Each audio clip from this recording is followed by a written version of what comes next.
তো এই দেখো এখনো আমাদের আটার প্রদীপগুলো শোকায়নি, তাই একটু হেয়ার ড্রায়ারে দিয়েছি। আর যেখানেই থাকি চেষ্টা করি দীপাবলিটা একটু ভালো করে সেলিব্রেট করতে।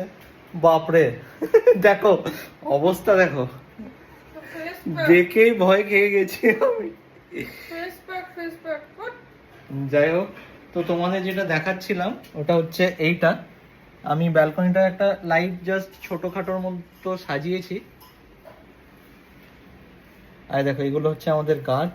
যেখানে যাই আমরা ছোট্ট গার্ডেন করে নিই।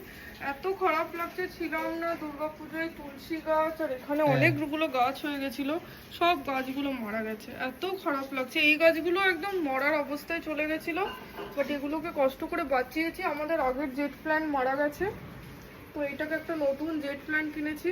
জানি না এটা কি অবস্থা হবে, আবার আমরা দিওয়ালিতে থাকবো না, বাট আমাকে পুরো ভূত লাগছে। তুমি এখন যাও, লিটারালি ভয় লাগছে। তো ঘর তো ঘরই হয়, টেম্পোরারি হোক আর পার্মানেন্ট হোক। তো এখন আমরা এখানে আমাদের ফ্ল্যাটে ব্যালকনিতে ছোট্ট করে একটু সাজালাম আর দিওয়ালির জন্য। কেমন লাগছে জানিও।